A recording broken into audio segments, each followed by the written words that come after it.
Thank you, Teresa, and thank you so much for all your help and Sue also for getting the technology working correctly. This is fantastic. So I do want to welcome everyone who has come today, both those of you who I have met and those of you who I have not met in person. As Teresa said, I am a library, I variously call myself a library design consultant, a library building consultant. I work for the state of Massachusetts as a library building specialist, and I administer grants for library construction in Massachusetts. But I am very excited to be helping you in Rhode Island with this library building program. So, as Teresa said, I believe, or is on your sheet, I am both an architect and a professional librarian. And so I come at this from two different sides. And I, before we begin a discussion, I want to talk to you for a few minutes about what's happening in public libraries in the wider world. Because sometimes, if let's say Middletown or perhaps Barrington or Newport or some other local library, if those are the only ones you've been to, you aren't aware of all the things that are going on in libraries. So, Teresa, can I have the first slide, the next slide, please? So libraries obviously are rooted in tradition. And the photo on the left shows the traditional sort of Carnegie era library building. It's very formal. It's raised up above street level. That was symbolic of people raising their consciousness as they become more educated, and they were considered to be the lifelong learning centers, and that has not changed. Public libraries are still lifelong learning centers. And the photo on the right is of Bates Hall in the Boston Public Library main building. Next slide, please. The issue with tradition is that frequently there is no flexibility.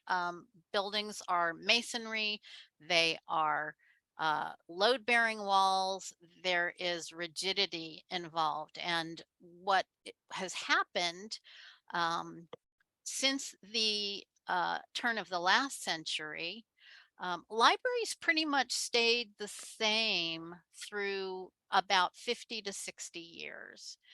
So it was fixed stacks. Sometimes they were open stacks where the patrons could enter and browse the stacks. Other times the librarians were the only ones allowed into the stacks. But there was no ability to rearrange anything. Since the mid-century, I would say since the 70s, especially when I was a kid, um, library services have begun changing very rapidly to keep up with technological changes in our culture at large. And probably the biggest change came about in the 90s when we started using computers and then the internet. And we have seen very rapid change since then. So as an architect and a librarian, um, I I like to talk about the fact that we build buildings for anywhere between 20 and 50 years. You can't afford to build a multi-million dollar building every few years when your library services want to change. So we need to build our buildings with as much flexibility incorporated so the building can change to accommodate all these new services. Next slide, please. This is a traditional service desk, and the service desk in Middletown isn't quite as much of a wall as this one is, but the point that I'm making is traditional service desks or circulation desks or information desks serve as a barrier between staff and patrons. And the service model now is more that the staff wants to come out into the library proper and help people where they are. Next, please. So service desks are getting smaller. They too are getting more flexible. This is a range of different types of sort of minimalist service desks. The one on the left, I particularly like because you can see that the countertops are at different heights and they are actually electrically possible to move them up and down. And that does a number of things. One, it helps with staff ergonomics because they can sit and stand and change their position throughout the day instead of being forced to work in a single position all day long. Secondly, it adapts to people of different heights. Somebody who is very tall would prefer a counter at a different height from a person that is very short, or let's say a child. You can lower the height of the counter so that a child can see over it. And thirdly, it provides American with disabilities access so that people who need to use a wheelchair have equal opportunity to be served at this desk. Uh, and the Can I ask Yes. a question about the adaptability of these desks? Are Uh-huh. they electronic? Do they move by This p- pressing a this button, or is it some other type of method?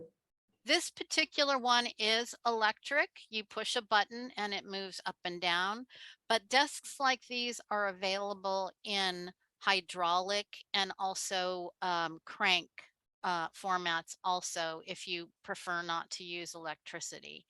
Mhm. I was at the Massachusetts Municipal, not Mass Municipal, it was Massachusetts Higher Education Consortium conference just the other day, and there were a number of desks like this that could be moved either by hydraulics or cranks or electronics. So it's your choice.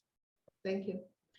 I also want to mention the desk in the lower right because that desk is actually on casters. So other than having to be attached to a power source, it is completely mobile.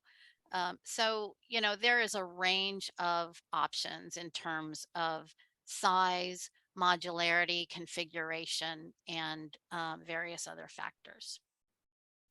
But the primary point that I'm making is that these desks make it easy for staff to come out from behind the desk to help people out on the floor. Next slide, please. Shelving. Shelving is a huge part of any library, any public library anywhere. While I like to say that libraries are not all about collections anymore, we are more about people. It's true that physical collections are part of our brand and they will always be so. There have been a few attempts to create digital only libraries. And in terms of public library service, they have not been great successes because many people, myself included, I like to read a traditional book rather than an e-reader, although I have an e-reader and I use it when that is more appropriate. For example, when I'm traveling, I love the e-reader then. Next slide. So one of the things that I talk about a lot that can provide some flexibility is mobile shelving. And the photo on the left is one that I love to share because that was in the library where I was last director. Um, let's see, I was there from 2006 to 2013. And during that time, we opened a brand new building. And this building is L-shaped. So off to the left of this photograph is a wing with traditional fixed shelving 7 high. But the other side of the L, all of the shelving is mobile. It's all on casters. And I chose these units very carefully for their ease of ease of movement by a single person. So one person can move all of these shelving units out of this entire wing in about 20 minutes. If you have two, obviously that's less. But then we can use this entire wing of the building for events. And we had dance performances, we had a cocktail party, we had various other musical events in that wing of the building. It can accommodate up to 300 people. So I am a big proponent of mobile shelving. The issue with mobile shelving is that it can't be as tall as fixed shelving because of stability issues. You don't want a shelf to topple over onto somebody, so that they usually they don't go more than 5 feet high, and that's generally 4 shelves high. So they can't be as dense as traditional steel shelving. Next slide, please. Here's a couple of other characteristics of shelving that I love to talk about, and I'm sure that most of you in this in the room are aware that nobody likes to use the bottom shelf because it is not always comfortable to bend over or get down on your knees to access the materials on the bottom shelf. So here are a couple of ways to fix that problem. On the far left is a shelving unit with an angled bottom shelf so that you can see the titles better and you can reach them slightly better. But even better than that are the other two photos where the bottom shelf is actually raised up off of the floor somewhere between 9 and 12 inches, so that you don't have to not use the bottom shelf because it is at a more comfortable height. Next slide, please. Seating is a huge part of public libraries now because, as I said, we're not just about collections. People aren't there just to go in and pick up a book and go. They are there, they want to hang out, they want to be comfortable. And these are a couple of examples of comfortable seating. I often call that soft seating in public libraries.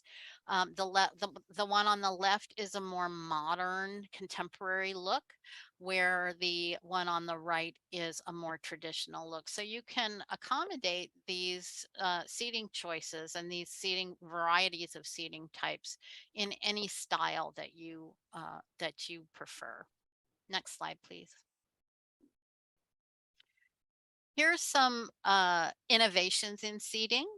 The one on the left is a what's called a pinwheel setup, where there are actually 4 seats, but they are arranged with little partitions and they're all facing a different way so that people feel like they have some enclosure, they are safe, they have some privacy, even though they're seated right next to someone else, actually 3 other people in many cases.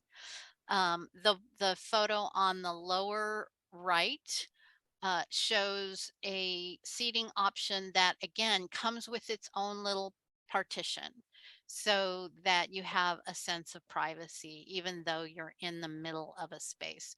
We as human beings don't like to be out in the middle of an open space. It feels unsafe to us because we still have the instincts that we had when we were on the African savanna, and we were prey animals and we want to have some kind of shelter or cover. So that is what these furniture options give you. Next slide, please. Tables. So instead of having large study tables that are very traditional in libraries, These tables give you some flexibility. So the one on the left is a small table that is kind of like, for those of you who remember TV trays, they're kind of a modern take on a TV tray. It's a small table that offers you enough space to put a book or a laptop computer without having a large table. And the tables on the right are flip top tables. These are in general a better option for, say, meeting rooms or rooms where you want to be able to move the tables around. Currently in the room where you're sitting, except for Deborah and Ray, welcome Deborah and Ray, uh, the the um, the tables have to be broken down using a fair amount of strength. And those of us who have been librarians for a while, I don't know about any of you, but I don't have the best back strength any longer. I used to be able to do almost anything, but I don't have that ability anymore, or I suffer for it the next day. So these flip top tables are on wheels, and the tops flip up and they nest against a wall so that they're much easier to move around than the folding tables that are in common use. Next slide, please. So these are some examples of workspaces. Again, a moment ago, I mentioned those large 4-person study tables that are very common. They're even called library tables. And the problem with library tables, if you talk to any public librarian, you will hear that one person sits at a 4-person table and then nobody else wants to sit there. People, again, like a sense of their own space, of privacy. They would they would rather not share a table with someone they don't know. But in the upper photograph, you can see a 4-person table that has been subdivided with little acrylic privacy barriers, and each of the spaces has their own little task light and a power outlet, so that each person has their own individual workspace. On the lower right, you see a laptop bar, which is not as large as a traditional library table. It's a narrower work surface, but there again is power available on that countertop surface, and people sit there and use their mobile electronic devices. Um, these are especially successful when there's something to look at. So a lot of times they're positioned in front of windows, or in this case, they are overlooking a stairway that has a beautiful uh, hanging sculpture in the atrium. On the left, you see a collaborative workspace that has a smart TV, kind of like what you're watching right now. And a person who is sitting here with 3 or 4 other people can project their own laptop onto that screen and they can work together on it. So these are all things that are becoming very common in public libraries. Next slide, please. Teen spaces. Traditionally, one of the most difficult demographics to serve in libraries are the teens. And by teens, we truly mean like 12 to 16. Once they're 17 and over, they prefer to be considered adults. Although that may not always be true when it comes to the photograph on the right, which is an example of a gaming room for teens. This is at the Boston Public Library again, and they have an entire room with 2 large systems where people can sit and play video games, and they are incredibly popular. Smaller libraries can't always devote an entire room to this, but many of them are providing a special teen space where there is a corner where they can have a gaming setup. And as I said before, teens are notoriously difficult to retain. A lot of children come to the public library, but when you get into that 12 or 13-year-old range, they tend to drop away. And it's important for them to feel welcome and to have a special space for them. So I talked about gaming.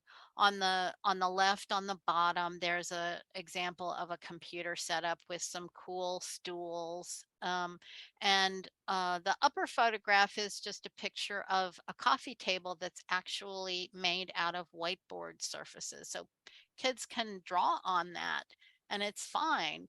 They take ownership of the space by making their mark.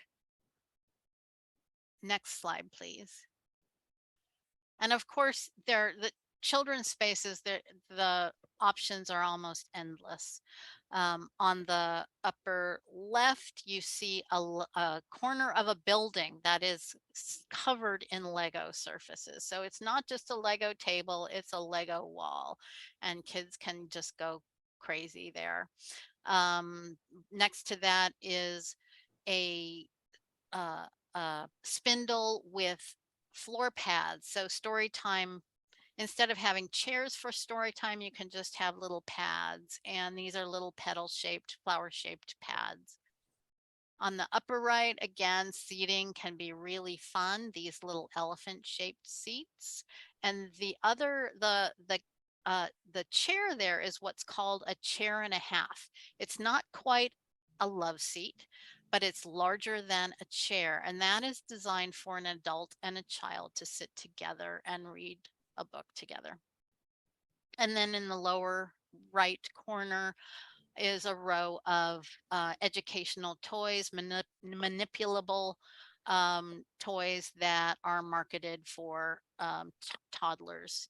They are really drawn to these things to just learn how to increase their manual dexterity. Next slide, please. More children's fun children's things. It's really hard to not show children's things on and on and on because they're so much fun. The upper right is a little almost playhouse in the middle of the children's library, and that is in San Francisco. On the upper right, that sort of red whale bench is at the Martin Luther King Library in Washington, D.C. And the lower photograph is of this is just a touch screen on the end of a stack. And I believe this is a OPAC or a catalog computer. So instead of devoting an entire workstation to looking at materials in the library, it's just a touch screen on the end of a stack. And this little girl is seated having a great time using that. And that is in Darien, Connecticut. Next slide, please. So workspaces, I alluded earlier to the fact that we as human beings like to have a sense of safety or enclosure when we're working. And these are a few examples of how to do that in a contemporary way. Traditionally, of course, there were carrels, but they tended to be heavy and hard to move. These are all examples of things that are, or actually two of them are examples of things that are easy to move around. And at least the ones on the upper right are designed to have power delivered again to the desktop. So the upper right is called a pod. These are manufactured by a company called Agati. And these little cubicle units are very flexible.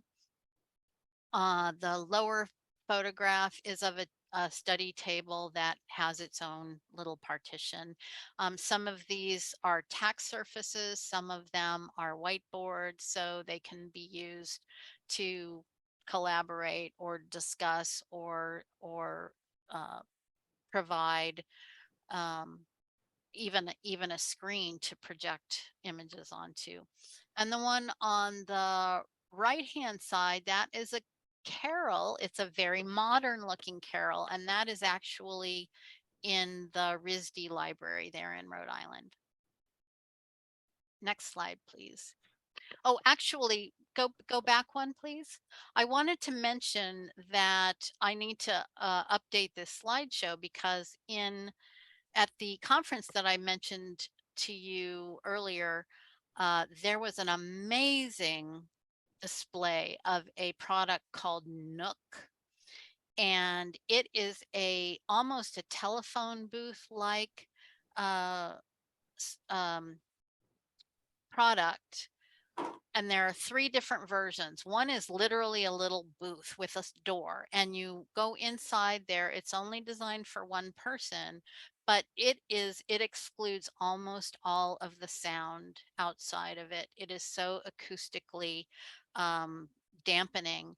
And it is designed for privacy, for either a cell phone conversation, a Zoom meeting, or a telehealth meeting.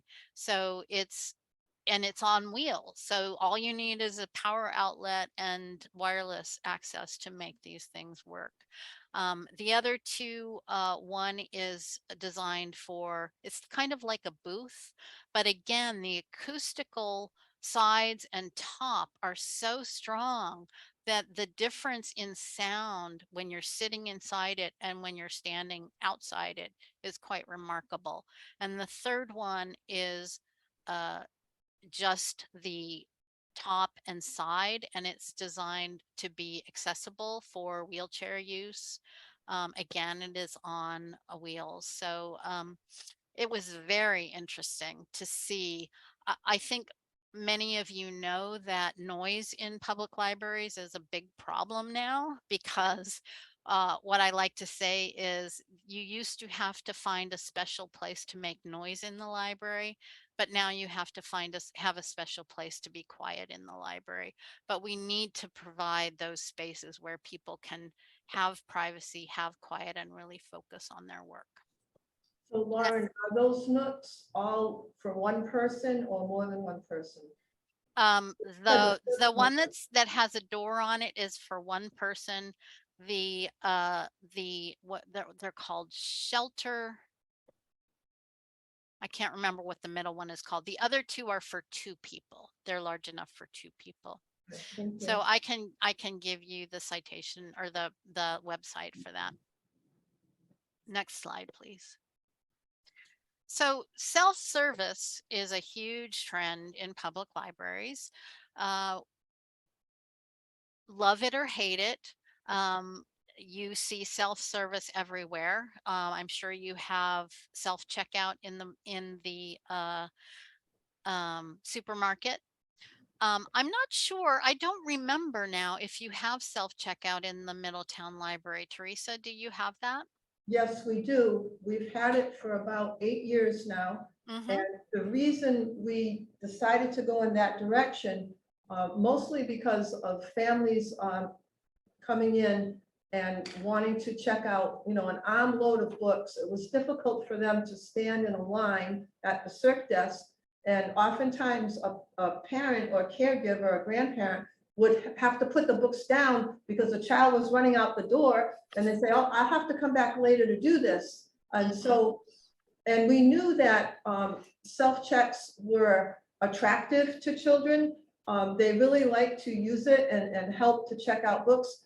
And when parents or caregivers come to a story hour, they're also able to select books while their child is engaged with the story hour, so that when the story hour is over and nap time is fast approaching, it was just easy for a family to be ready to go with the books that they've decided to check out. So it really became very popular in the children's department. And we found that it was initially being used, but at a lesser rate by the adults who might come in on a lunch hour and they just want to find what they have on the whole shelf or pick something and leave because their time is limited. But once COVID hit, it really became important for people to have the opportunity to have less contact with everyone, but still come in and get their library materials. And right now, self-checkouts are more than 1/3 of our total monthly circulation. We've just Oh, seen it gradually rise every month, every year. And at one point, it was almost half of our monthly circulation. mhm. So that's our story about subject. I think it's one of the best things we ever did, and we never cut staff. We never eliminated staff by by adding self-check services. And that's something I like to emphasize is that self-service in libraries, people, at least in the early days, were really afraid that we were taking work away from library staff, that we were trying to cut library staff, and that's not the idea at all. It's that we want library staff to be doing meaningful work. And as somebody who started at the circulation desk, checking things in and out, that, other than having the social time with the people checking things in and out, it's not a very rewarding activity. So having any kind of automation for that is really a good thing for staff. It's also better in terms of preventing repetitive stress injuries. A lot of librarians have problems with that because of repetitive motion. So I agree with Teresa that uh, in some ways it's a generational thing. People who are younger tend to like self-service a little more than people who are older, although it's a personality thing as well. I don't consider myself a young person anymore, and I really like self-check because I'm one of those people. The way I use the library is I put my stuff on hold from home. I run in, I grab the book off the shelf, and I check it out myself, and I don't need to stand in a line. And I think that's a really valuable lesson, is that I'm not an advocate for using self-check only. And several years ago, that was kind of a trend and it failed because people want to have the choice. Um, there is a very deep relationship that springs up between patrons and library staff, and everyone has their favorite library staff. Every librarian has their favorite patrons, and you really like to have that relationship. So some people will never want to use self checkout, and that's fine. But people who are in a hurry, or as Teresa mentioned, the parents with antsy children, they just want to get their stuff checked out and be on their way. So uh, the upper left is a traditional self-checkout. Below has another self-checkout and another kiosk that I will describe in more detail in the next slide. Lower right is uh, an alcove where there is self pickup of hold, so staff don't have to mitigate that. And anybody who is concerned about privacy, I don't know if you can see on that slide, there are little pieces of paper sticking out. For self pickup of holds, generally speaking, the books are shelved spine in, so people can't see the spines, and there is a little slip of paper with the patrons, usually the first three letters of the patron's name on it.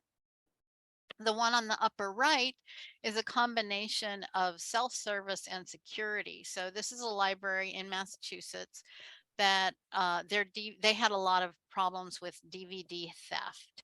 So the DVD cases are on the shelves, but this is a vending machine that dispenses the actual discs. So the patron takes the case from the shelf, goes to this kiosk and scans the barcode on the case, and the vending machine dispenses the disc.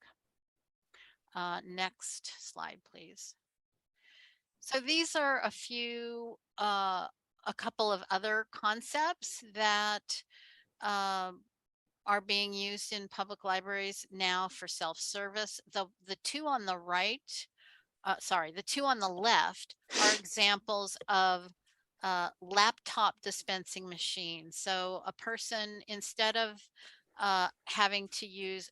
using a desktop computer, which takes up a lot of space and you only have so many choices, as to where you can sit. The two machines on the left, you use your library card and you check a laptop or a tablet out for a specified amount of time. And then when the time is up, the machine stops working and you return it to the slot.